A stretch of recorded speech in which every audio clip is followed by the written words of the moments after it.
Les affrontements sur le site minier de Sananfara à la frontière avec la Guinée font 3 morts, une trentaine de blessés et des dégâts matériels. Le ministre de la Sécurité et de la Protection civile et celui des Mines se sont rendus sur le site. Plus de 3,8 milliards de francs CFA pour booster la promotion de l'agrobusiness pour les femmes entrepreneurs du Mali. C'est le fruit de la coopération entre notre pays et ses partenaires, en tête la France, la Suède et 2 banques de la place. Ouverture officielle des journées culturelles de Gond 2015 à Koro, la 4e édition, sous le signe de la paix et de la réconciliation, retient comme thème central le mariage chez les Dogons. Mesdames, Messieurs, merci de rester sur le programme de l'ORTM. Bonsoir et bienvenue au journal. Le ministre de la Sécurité et de la Protection civile et son collègue des Mines se sont rendus hier sur le site minier de Sananfara, à la frontière avec la Guinée, où des affrontements ayant entraîné des morts d'hommes se sont déroulés. Le bilan est de 3 morts et d'une trentaine de blessés. Suleiman Kenza Sidibé. Ces affrontements ont eu lieu hier et avant-hier. 2 jours de violence qui ont occasionné la mort de 3 personnes, des biens matériels saccagés ou emportés. Au moment où la délégation passait, le site était encore fumant. Pour les autorités communales, le conflit est lié à un différend frontalier entre les populations de Banandougou en Guinée-Conakry et celles de Sananfara en territoire malien. Ici, le fleuve Frakali sert de limite naturelle entre les 2 pays. Le ministre de la Sécurité et de la Protection civile préconise un certain nombre de mesures pour arrêter cette flambée de violence. Nous allons mettre en défense cette zone-là, qui est réputée être une zone très riche en or. Par jour, ils ont 10 kilos d'or. Donc c'est très riche. C'est l'une des raisons pour lesquelles d'ailleurs les Guinéens sont venus les attaquer, les chasseurs. Il faut interdire l'accès de cette zone à tout le monde.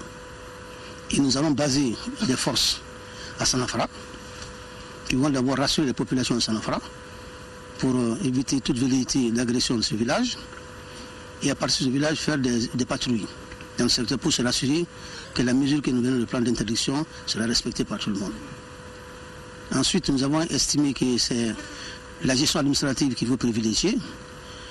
Avant de venir ici, j'ai eu mon homologue de la sécurité hier et aujourd'hui, avec lequel j'ai été très ferme. Qu'on ne peut pas tolérer de telles actions. Les auteurs doivent être recherchés et mis à la disposition de la justice. Le ministre est d'accord avec moi. Il a décidé de mettre en place une commission d'enquête à son niveau. Nous aussi, nous allons mener une enquête. Il faut qu'on les recherche, qu'ils soient dissuadés. Ensuite, nous avons estimé qu'il faut réactiver les rencontres entre les autorités administratives locales et régionales.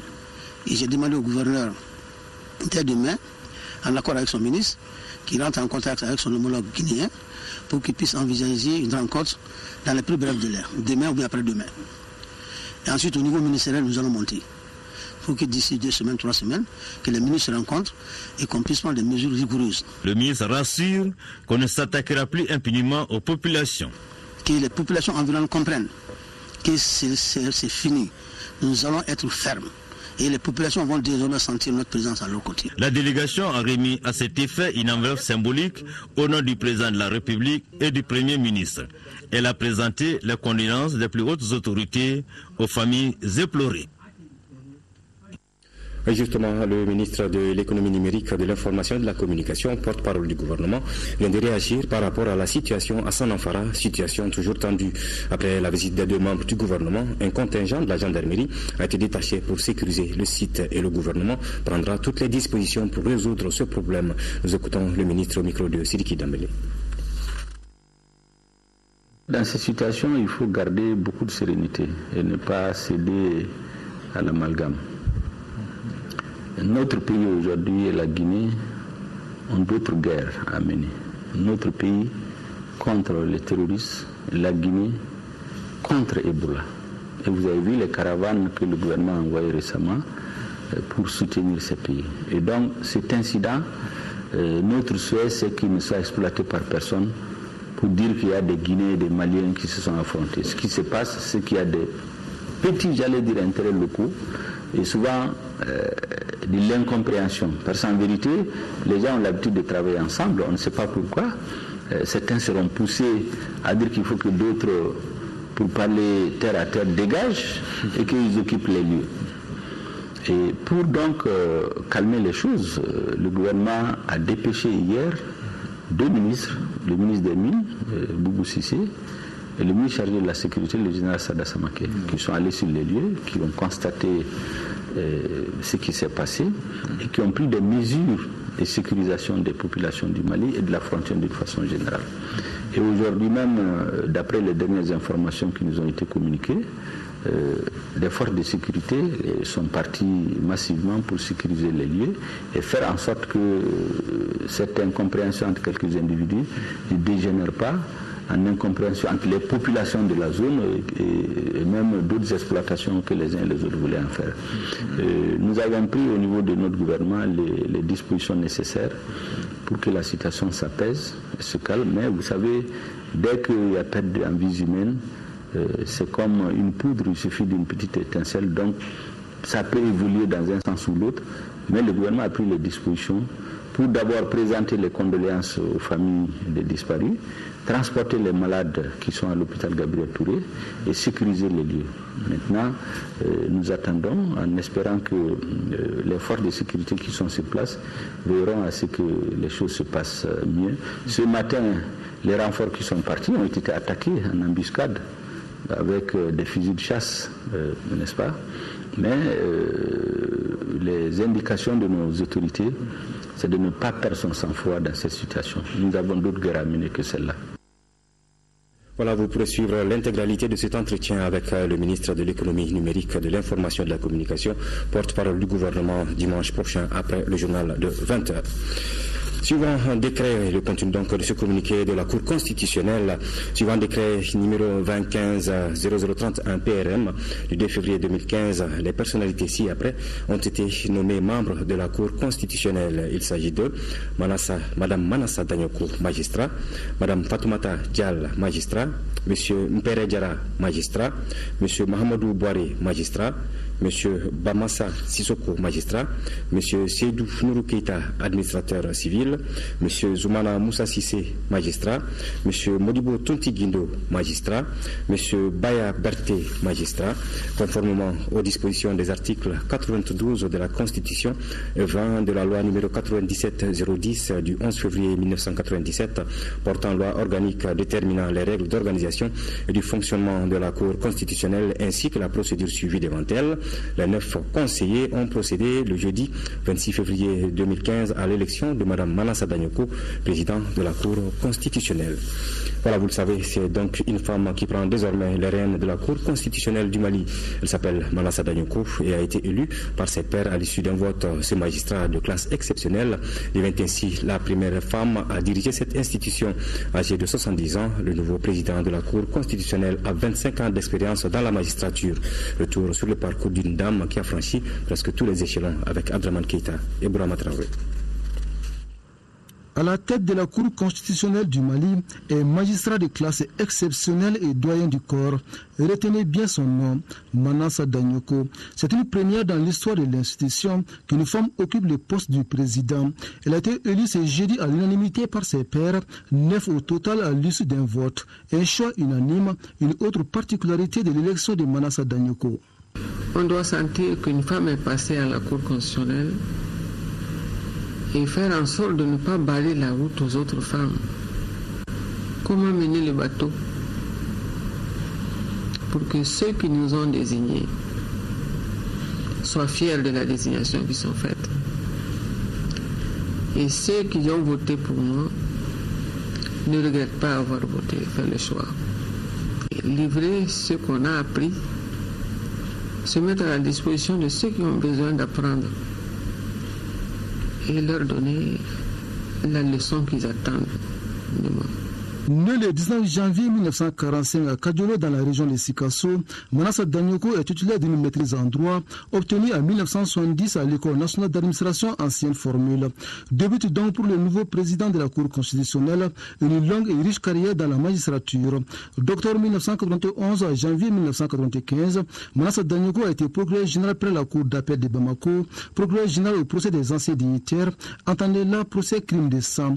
Elle devient le 24 janvier 1994 2014, procureur général près la Cour suprême du Mali. La septuagénaire a également été présidente du tribunal de première instance de Bamako, directrice nationale de l'administration de la justice et conseillère à la Cour spéciale de sûreté de l'État. En matière de diplomatie, Manassa Danyoko a été l'ambassadeur du Mali auprès du Canada, Cuba, Mexique, Nicaragua et Venezuela. Jusqu'à son élection, il était conseiller à la Cour constitutionnelle. Le nouveau président de la 5e institution du pays est incontestablement en terrain connu. La longue expérience professionnelle doit lui permettre de réussir certains sentiers prioritaires. Ma priorité serait de former tout le monde.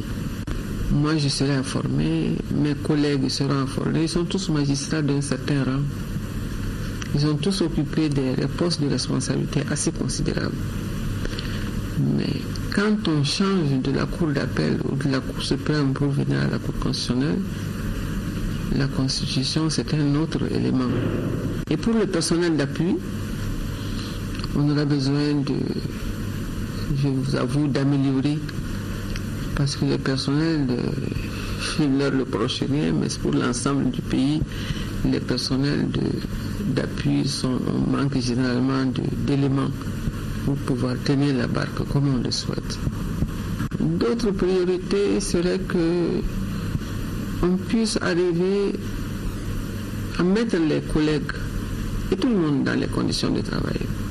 La dernière précision de Manassa Danyoko, ne dites pas Madame la Présidente, mais plutôt Madame le Président de la Cour constitutionnelle. Explication. On est en train de féminiser les noms, mais je reste convaincu parce que je suis de l'ancienne garde, que le bon français serait de dire Madame le Président. Au titre de distinction honorifique, Manassa Danyoko est chevalier de l'Ordre national du Mali. Le nouveau président de la Cour constitutionnelle tient à la ponctualité dans une société où le retard prend des proportions inquiétantes. Il faut rappeler que le président de la Cour constitutionnelle est élu pour un mandat de 5 ans.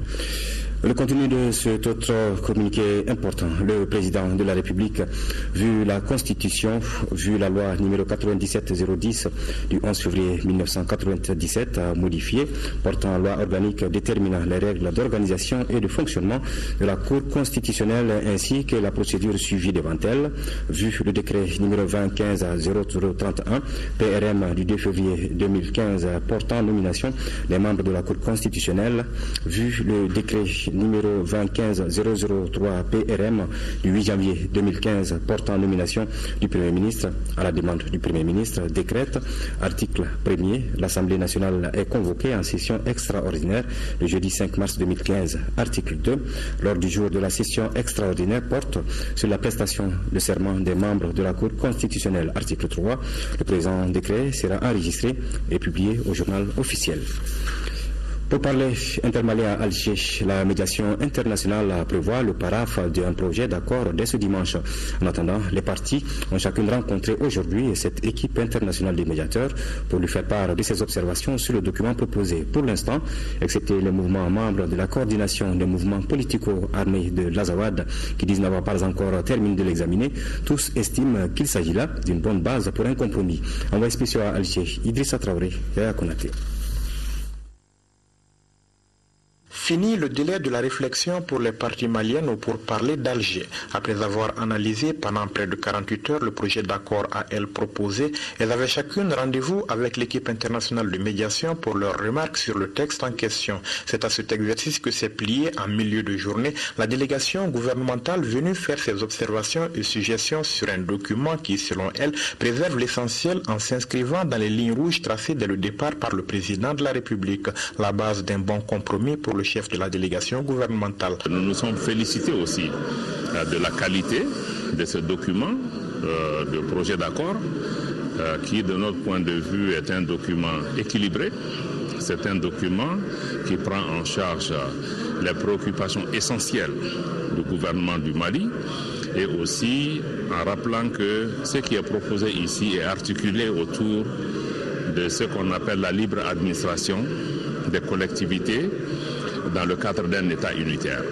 Mais qu'au-delà de ça, il y a aussi une offre politique, aussi une offre en matière de développement et de défense qui permet à tous les Maliennes et à tous les Maliens de se retrouver, en particulier les populations vivant dans les régions septentrionales du Mali, pour pouvoir travailler ensemble pour la paix. Parce que ce document, nous le voyons comme un premier pas aujourd'hui pour aller vers la paix et nous nous en félicitons et nous souhaitons qu'un compromis se fasse rapidement autour de ce document pour le gouvernement du Mali. Nous avons exprimé en tout cas notre satisfaction par rapport aux éléments clés. Ce sont les mouvements signataires de la plateforme d'Alger qui ont ouvert ce matin le bal de ces auditions sur le projet d'accord devant la médiation.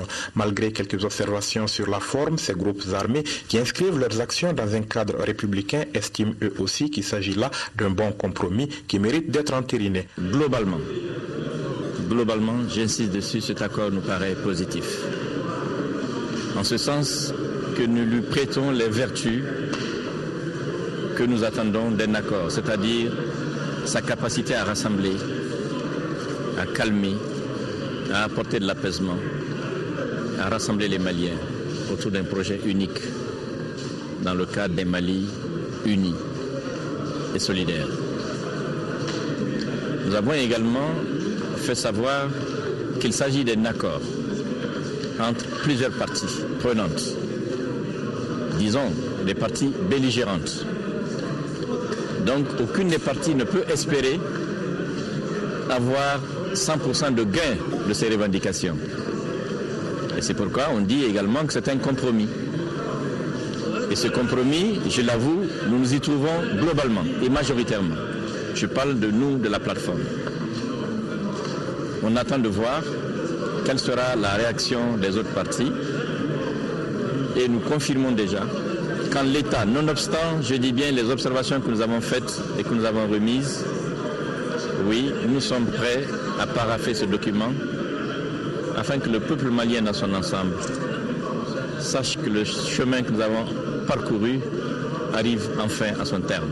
Dans l'après-midi, c'était au tour de la coordination des mouvements politico-armés de l'Azawad de passer devant les médiateurs pour ses remarques et suggestions sur le texte proposé. Une délégation restreinte qui aura débattu pendant plus de 3 heures avec l'équipe internationale de médiation. Pour la coordination, le document nécessite encore beaucoup d'explications, voire quelques retouches. On est en train de l'étudier. On n'a pas tout à fait à la fin. Mais ce qu'on peut retenir là-dedans, c'est que nous pensons que le moment est venu pour les partis de faire des compromis courageux. Et c'est ce qui est en train d'être étudié en ce moment. Donc on est encore de voir quelques détails à l'intérieur. Et probablement d'ici demain matin, on va le ramener à la médiation avec naturellement des améliorations. Et dans l'esprit global de la chose, est-ce que vous l'approuvez ? Et ça va être difficile de dire approbation, mais c'est pas impossible. C'est pas impossible. Comme je l'ai dit, tout le monde est convaincu que le contexte actuel est tel que il va falloir que les partis prennent des compromis courageux pour la paix et au nom du contexte qui a beaucoup changé. Qu'à cela ne tienne, la médiation internationale reste optimiste quant à l'issue des discussions. Elle annonce le paraphe du projet d'accord pour dimanche matin en attendant la signature de l'accord prévu dans les prochaines semaines à Bamako.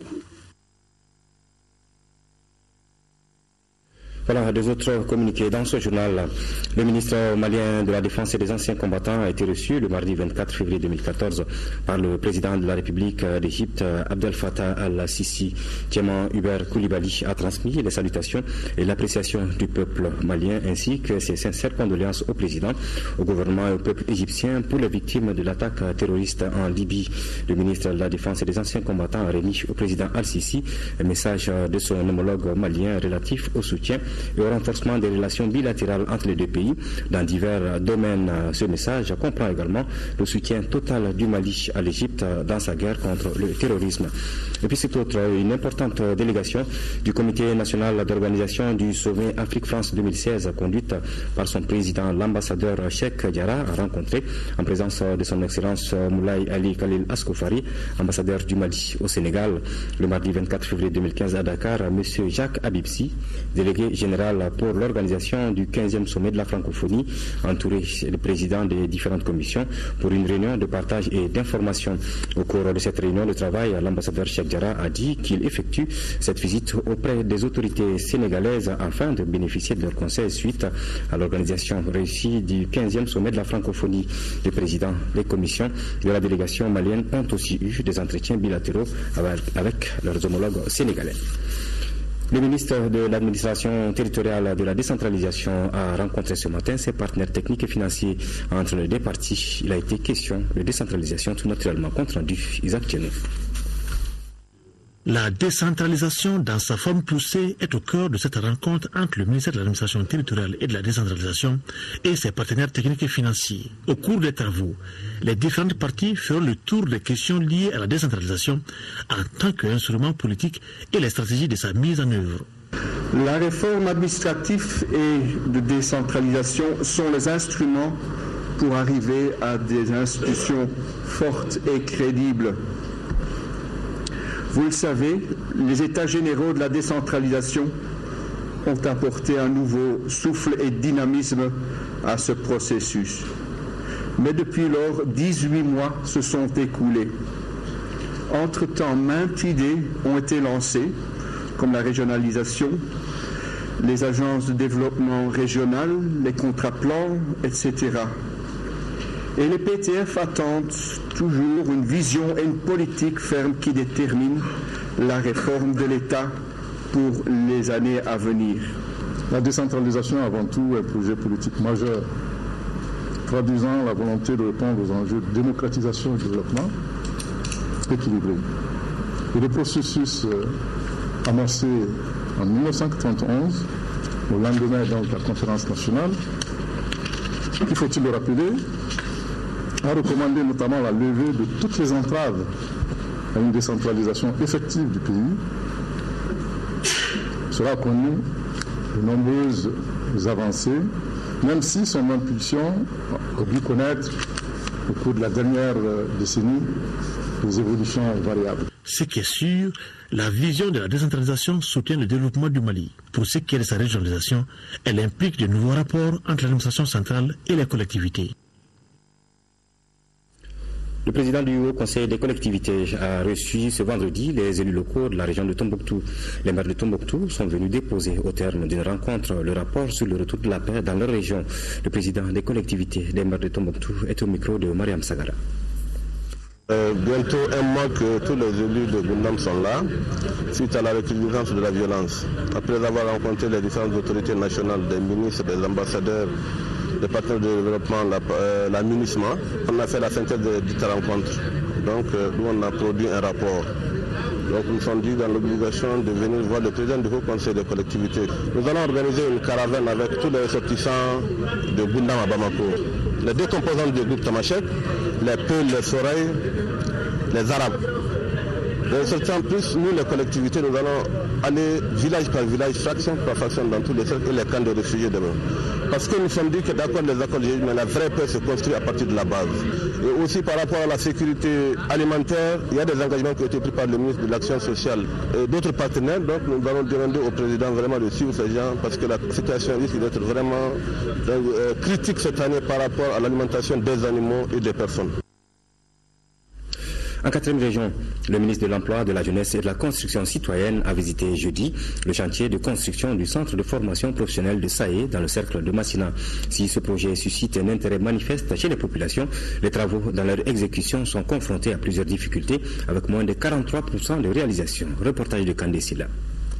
Le chantier de construction du centre de formation professionnelle de Saï qui accueille le ministre de l'Emploi, de la formation professionnelle, de la jeunesse et de la construction citoyenne est l'un des 4 centres de formation réalisés par la coopération luxembourgeoise dans la région. Ici, à Saï, les travaux sont financés à environ 200,5 millions de francs CFA. À terme, le centre va aboutir à la formation initiale des jeunes dans les métiers d'élevage, de la fabrication d'aliments bétail, du maraîchage ou de la formation continue à la carte. Et ces centres-là rapprochent la formation professionnelle de manière décentralisée, donc des populations à la base. Pour une localité comme Saï, c'est extrêmement important parce que vous avez remarqué que Saï est un peu isolé, c'est pas sur les grands axes routiers. Et donc ça permet aux jeunes de Saï, au lieu d'aller à Massina ou d'aller à Ségou pour la formation professionnelle, ces jeunes-là peuvent avoir ces formations professionnelles ici. En attendant la fin des travaux, les populations vont prendre leur mal en patience. Sur 114% de délais consommés, moins de 43% des travaux ont été exécutés. Nous allons tout faire avec le conseil régional pour prendre les dispositions qui s'imposent pour que les travaux puissent se terminer le plus tôt possible, y compris au besoin vraiment de revoir le contrat avec l'entreprise qui est actuellement sur le terrain. Le ministre a mis son séjour de Saï à profit pour visiter la radio La Voix des Jeunes, où le ministre a invité les jeunes à pris d'engagement dans le développement local. Nous le disions dans le titre, 2 pays partenaires du Mali et 2 banques de la place ont noué hier un partenariat dynamique en faveur de la promotion de l'agrobusiness pour les femmes entrepreneurs du Mali. La convention porte sur un financement de plus de 3,5 milliards de francs CFA soutenu par les États-Unis et la Suède. Reportage de Bouakar Sissoko.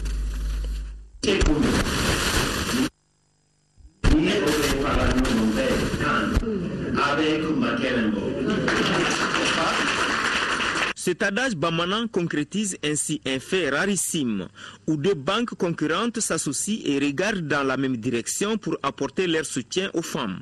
Ce partenariat de Quatuor, États-Unis, Suède, Bank of Africa et Banque internationale pour le commerce et l'investissement au Mali vient combler les lacunes par rapport à l'accès des femmes au crédit. Je suis particulièrement fier que les 2 agences distinctes du gouvernement américain ont lié leur travail, lié leurs forces. Il s'agit du département d'État et aussi l'agence américaine de développement, USAID.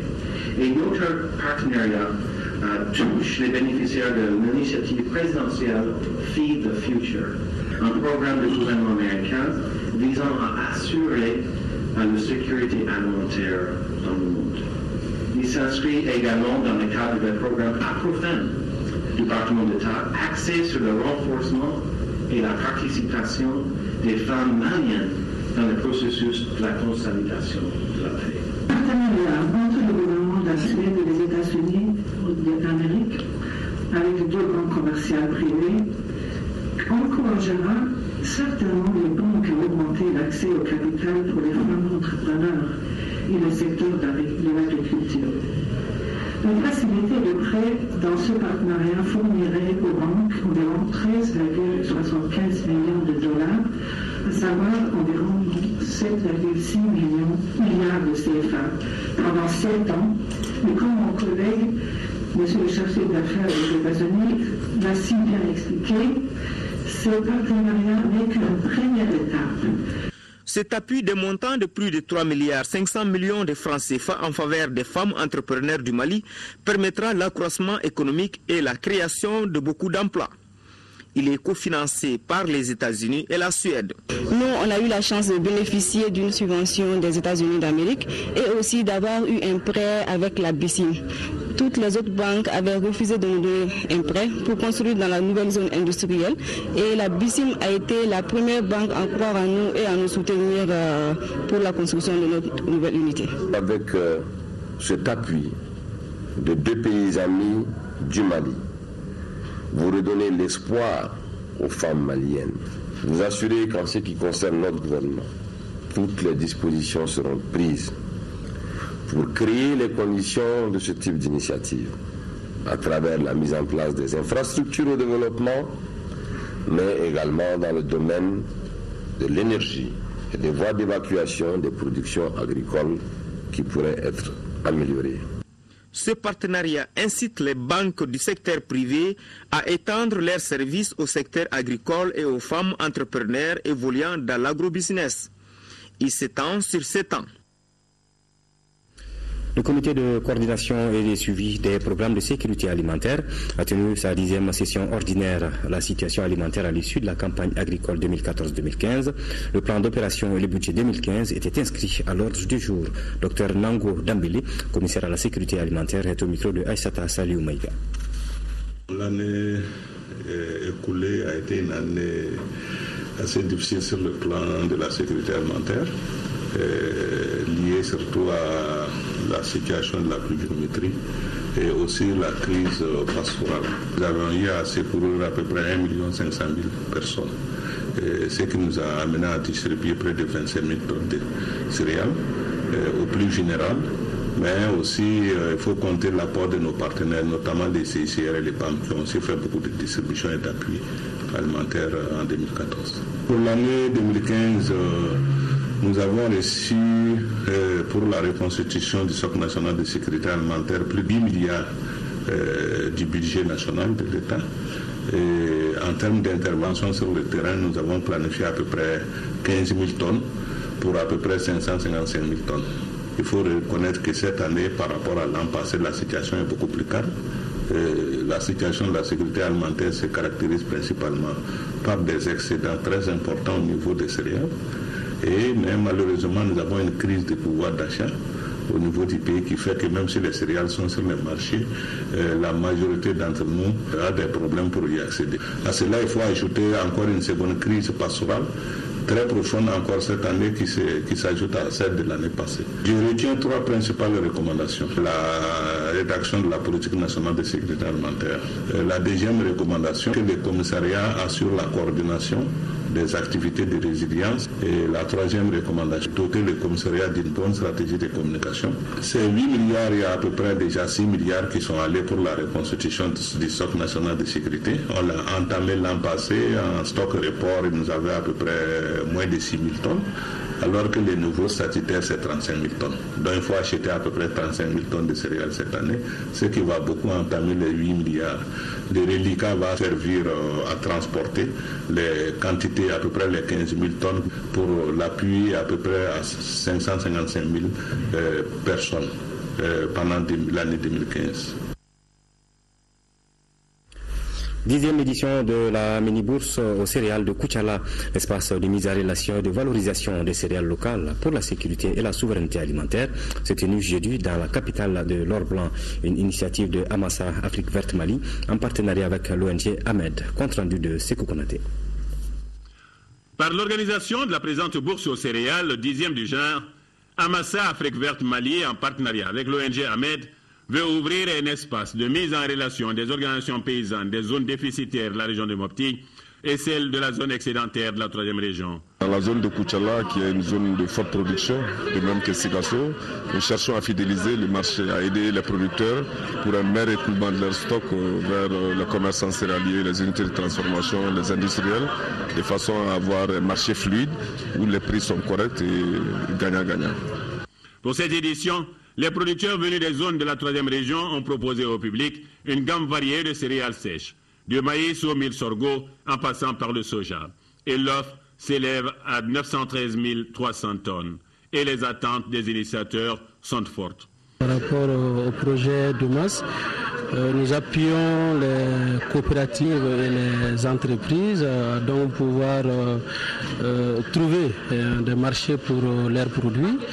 Et cette bourse donc permettra donc à ces producteurs de pouvoir donc ventiler, voire même procéder à des ventes groupées.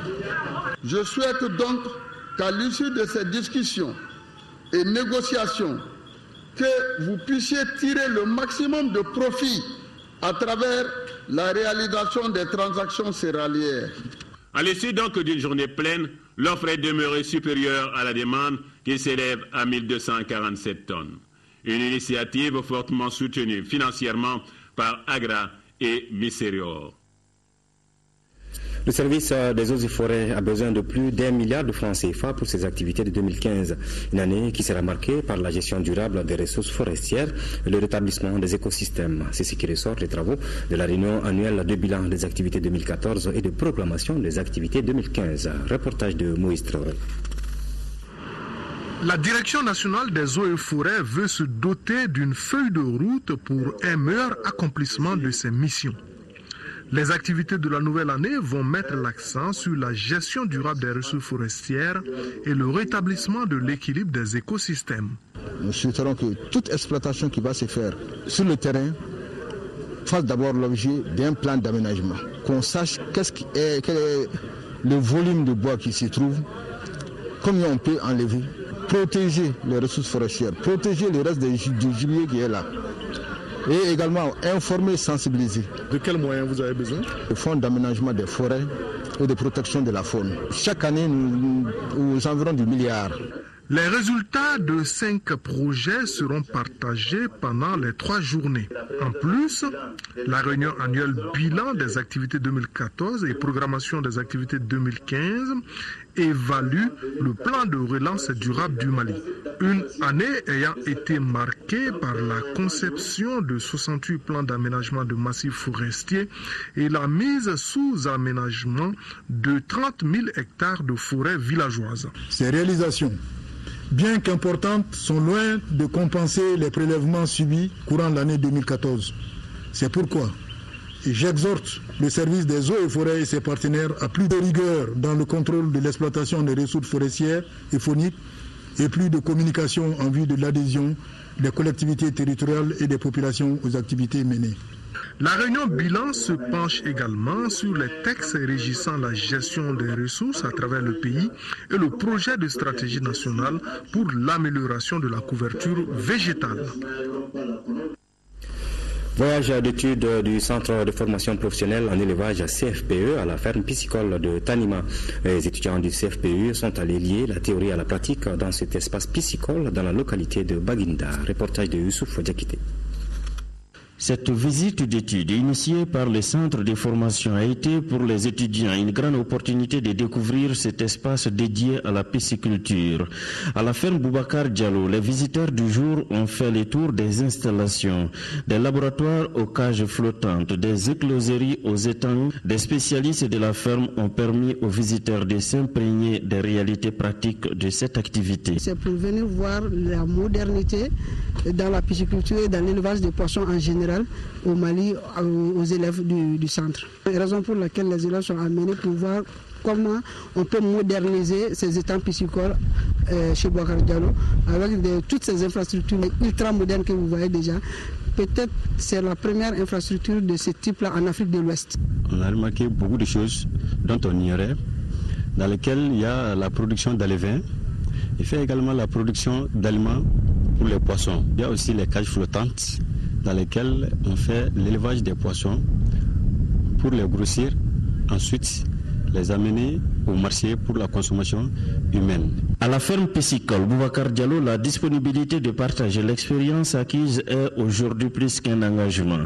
Le savoir-faire ici est à la disposition de tous, surtout des jeunes désireux de s'investir dans l'élevage du poisson. Je suis en train de mettre en place un centre de formation pratique.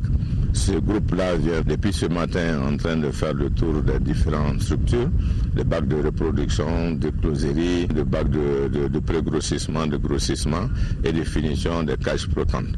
Donc ils ont compris beaucoup de choses ce matin et c'est ça qui me réconforte parce que c'est ce qui manque, la formation pratique. Ces jeunes visiteurs du jour sont des pisciculteurs qui se battront pour que le poisson d'eau douce reste une denrée accessible à tous. Une démarche noble qui assurera la sécurité alimentaire chère au gouvernement. L'ONG Al-Farouk réalise et équipe un centre de couture dans la commune rurale de Sangaré-Bougou, dans le cercle de Kati. Elle inaugure également 4 forages dans les communes rurales de Dialakorodi et Tchekenina et à Sikroni, en commune 1 du district de Bamako. Coût de réalisation 27 millions de francs CFA. Reportage de Sokona Kamisoko. Les bénéficiaires des forages sont les populations des communes rurales de Dialakorodi, de Tchekenina et de Sikroni en commune 1 du district de Bamako. Ce geste, c'est comme si on offrait un plat aux orphelins. Nous, on a à peu près 3 problèmes majeurs. Le problème d'eau, le problème d'électricité et le problème de bitumage de la route. La réalisation d'un centre de couture permet aux femmes de mener des activités génératrices de revenus. Faire un centre de couture, ce n'est pas chose donnée. les machines ne sont pas à la portée de tout le monde. Mais si Al-Farouk aujourd'hui a pris l'initiative d'apporter sa pierre en donnant quelques machines pour aider ces femmes qui veulent être à l'avant-garde du développement. Donc c'est une occasion qui est à saluer. Les réalisations ont coûté 27 millions de francs CFA à l'ONG et ses partenaires. L'ONG Al-Farouk, l'un des ONG qui a l'initiative de venir servir le programme malien pour le développement, l'eau, l'assainissement et le travail pour les enfants. Donc le premier programme qui constitue les salles de couture. Donc la deuxième, vous savez que même à Bamako ici, il y a beaucoup de quartiers qui ont besoin de l'eau. Donc l'ONG Al-Farouk est venue aussi pour faire le forage. De sa création à nos jours, l'ONG Al-Farouk a investi des centaines de millions de francs CFA dans le cadre de l'assistance des personnes démunies ou en situation difficile. Un autre communiqué, le ministre de l'Équipement, des Transports et du Désenclavement, Mamadou Hachim Koumaré, informe l'opinion nationale et internationale et principalement l'ensemble des transporteurs et routiers de l'ouverture au trafic depuis quelques jours du corridor sud qui relie le Mali au Sénégal par le sud. L'itinéraire dont il s'agit part de Bamako à Dakar en passant par Kati, Kita, Kenyeba, Saraya, Clédougou et Tambacounda. L'ouverture de ce corridor donc, du sud qui va contribuer au désenclavement et à l'approvisionnement de notre pays en produits de première nécessité fait partie, selon le ministre Mamadou Hachim Koumaré, des engagements du président de la République et de l'ensemble des autorités du Mali. Par la même occasion, le ministre de l'Équipement, des Transports et du Désenclavement invite les usagers, les routiers et tous les autres acteurs de la route à la prudence. La présentation de 2 ouvrages sur l'eau et les moyens de la traiter a été l'un des moments forts de la rencontre de Bamako, les premières assises 2015 de l'Association africaine de l'eau. Les auteurs mettent le doigt ainsi sur l'un des problèmes de santé publique de notre siècle. Nania Alioutraoui. La problématique de la qualité de l'eau est aujourd'hui une question de santé publique. Fort de ce constat, les experts en la matière multiplient les efforts pour donner des pistes de solutions afin d'éradiquer à jamais en Afrique certaines maladies comme le choléra ou la diarrhée. Le partage d'expériences est l'une des solutions trouvées par l'auteur de l'Afrique et l'eau. Claude Djamati, à travers son ouvrage, a surtout voulu montrer la détermination des hommes et femmes qui travaillent au quotidien pour apporter de l'eau là où il y a besoin. L'eau est mal répartie. L'eau, c'est un bien local, donc l'eau, ça se conjugue au quotidien.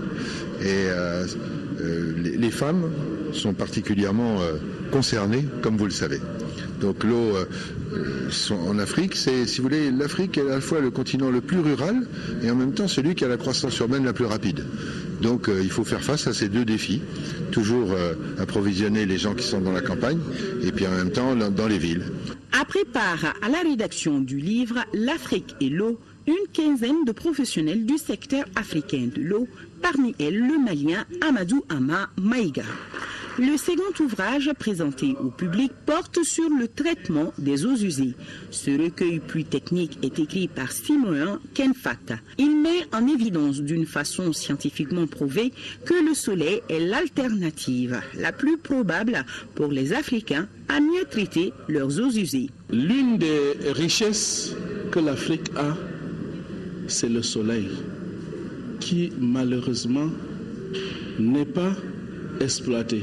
On a démontré que le soleil peut être un catalyseur que l'on utiliserait pour faire dégrader ces molécules.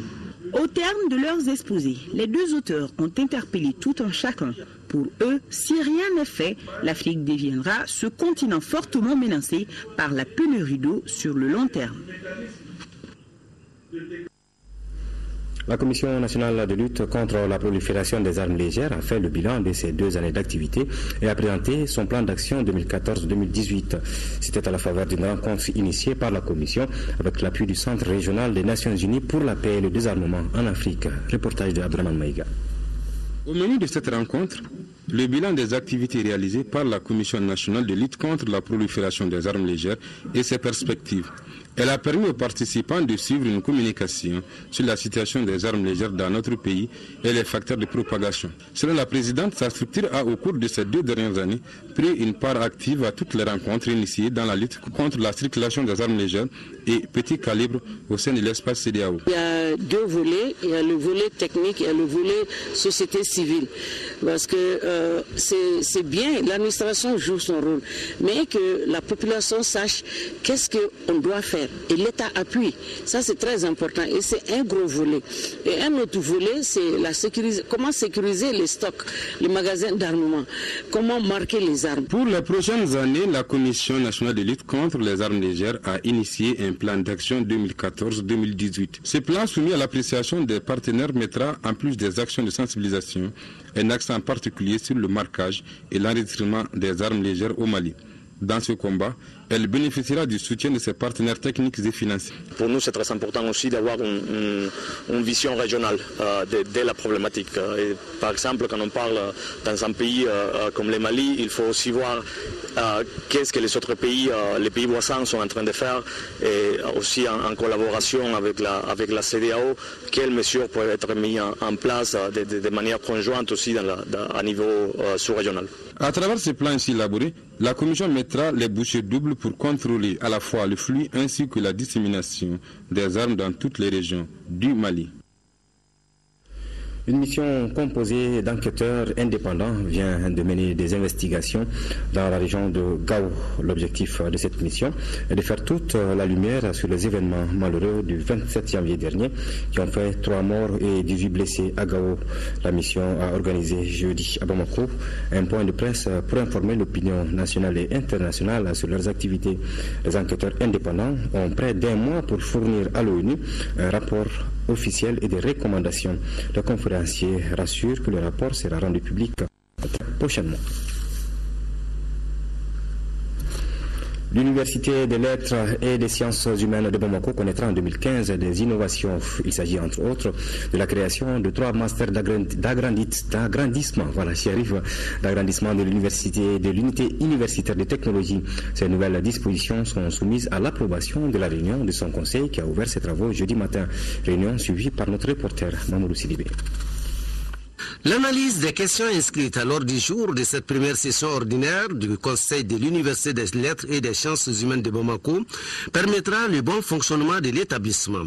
Notre session devra se pencher en effet, entre autres documents importants, sur le rapport d'activité de l'année universitaire 2013-2014, le bilan financier 2014, et le budget prévisionnel 2015. Justement, pour 2015, le Conseil aura analysé un budget prévisionnel de près de 3,363 milliards de francs CFA.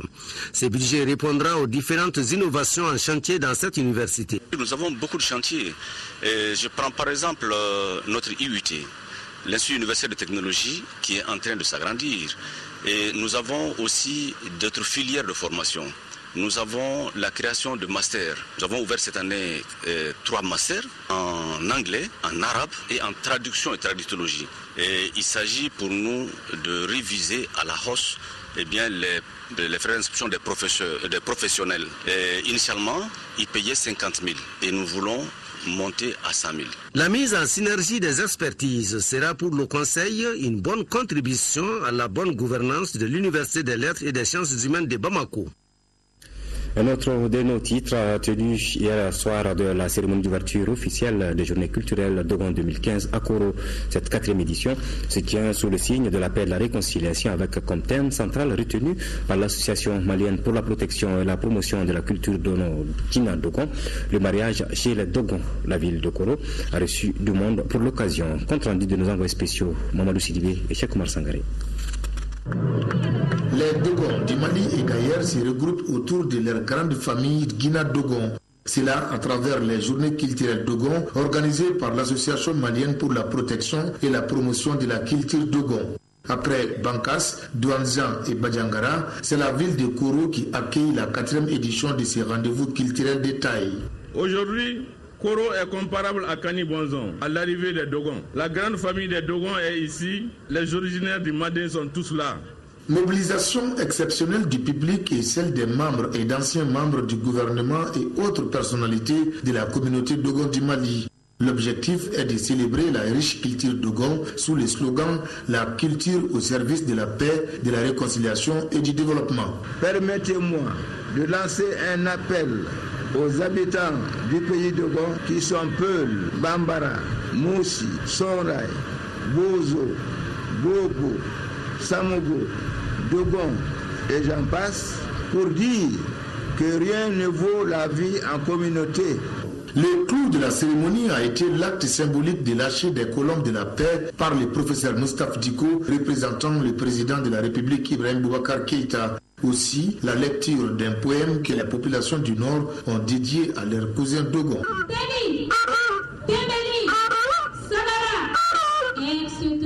Etc. Tous baptisés, Touré et Maïga. Le parrain de ces journées est le PDG de l'entreprise Toguna Agro-Industrie Seydou Nantoumé. La cérémonie a été sanctionnée par le défilé des troupes des différentes antennes de Guina Dogon. Voilà, il faut plutôt dire Guina Dogon. 128 millions de francs CFA, c'est le coût global d'un important lot de matériel et d'équipements médicaux offerts aux populations du cercle de Koro en 5e région à travers le CSRF par l'Association pour le développement du cercle de Koro à Bamako avec le concours de ses partenaires américains. La cérémonie de remise s'est déroulée ce mercredi à Koro en présence de plusieurs personnalités. Reportage de Jules Sambou Sissoko. Une cargaison de matériel et d'équipements médicaux destinés au centre de santé de référence du cercle de Koro en région de Mopti. La généreuse donatrice s'appelle l'Association pour le développement du cercle de Koro avec le soutien précieux de ses partenaires américains. Une ONG américaine, Project Cure, qui a procédé à une levée de fonds à travers Internet et à travers différents moyens et qui nous a permis d'acheminer le matériel jusqu'à Bamako. Et l'Association pour le développement du cercle de Koro a contribué à l'acheminement jusqu'à Koro ici. La réussite de cette première est en train d'encourager nos partenaires à nous accompagner davantage pour d'autres actions. Et c'est pour votre santé. J'invite aussi le médecin-chef à avoir un œil vigilant sur comment ce matériel est utilisé ou sera utilisé. Cette donation citoyenne vient renforcer les capacités techniques et opérationnelles de la structure bénéficiaire très sollicitée et les populations de remercier avec le mot juste l'ABCK et ses partenaires. Saluons la bonne initiative de notre frère, M. Abdoulaye Djimde, en collaboration avec l'Association pour le développement du cercle de Koro, pour leur contribution au centre de santé de référence de Koro. Ce geste nous réjouit et montre son engagement pour le développement du cercle. Pour l'autorité administrative locale, cet appui vient à point nommé car il contribue efficacement aux efforts des autorités du Mali en matière de santé. La cérémonie de remise symbolique s'est déroulée en marge des journées culturelles Guina Dogon dans sa version 2015. De la littérature à présent, dans le cadre de la 5e édition de la rentrée littéraire, l'écrivain poète Albakaï Ousmane Kounta a présenté son nouvel ouvrage intitulé Couleurs et douleurs du silence. C'était hier matin à la galerie Médina en présence du monde de la culture. Une cérémonie au cours de laquelle un hommage a été rendu à cet éminent homme de culture de notre pays qui fête ses 80 ans. L'œuvre relate l'aventure d'un jeune originaire de Tombouctou qui rêve de sillonner le Sahara et de devenir un caravanier renommé et fortuné. Bonne soirée. Véritable café littéraire, cette cérémonie d'hommage à Albakaï Ousmane Kounta qui fête ses 80 ans est une façon de saluer le parcours exceptionnel de ce Manitou de la littérature malienne. Autour de l'auteur, des personnalités du monde de la culture pour débattre et témoigner sur les œuvres et la vie littéraire de l'homme, de l'écrivain. Un grand monsieur de la littérature aujourd'hui et qui, depuis des années, continue à produire, pour partager, pour transmettre. Et pour nous, ces moments, c'est aussi le moment de lui dire grand merci. Couleurs et douleurs du silence, c'est la dernière trouvaille littéraire de notre écrivain du jour parmi une trentaine d'œuvres à son actif. C'est un beau livre. Couleurs et douleurs du silence. Donc Albakaï donne la parole aux animaux et rend compte de la beauté des lieux. Et moi je me dis aussi que dans le contexte actuel, c'est extrêmement important de montrer que nous pouvons reconquérir le nord de notre pays en termes de paix, de sérénité, de réconciliation avec nous-mêmes. Il parle de l'auberge créée dans le désert par ce jeune homme, les vers consacrés au cheval, à la chamelle. Il faut savoir rêver. Mais ce n'est pas qu'un rêve. Moi, je suis persuadé que le jour viendra où nous pourrons voyager de nouveau au nord de notre pays. Ce livre de 246 pages publié aux éditions Tombouctou est construit sur le thème du voyage. Il retrace une aventure qui conduit du delta intérieur du fleuve Niger et de ses légendes au Grand Sahara. Mais cet ouvrage était dans ma tête. Il tenait dans ma tête depuis une vingtaine d'années. Parce que c'est mon enfance. J'ai assisté à ça. J'ai assisté à la levée de la caravane. Et j'ai imaginé le reste. Dans un style alerte et vivant, l'auteur nous offre un récit d'aventure captivant dans lequel le merveilleux s'invite pour nous faire rêver et goûter à la magie du fleuve et du désert. Les douleurs, quelles qu'ils soient dans le désert, on les garde et on le met dans le silence. C'est pourquoi l'ouvrage s'appelle comme ça.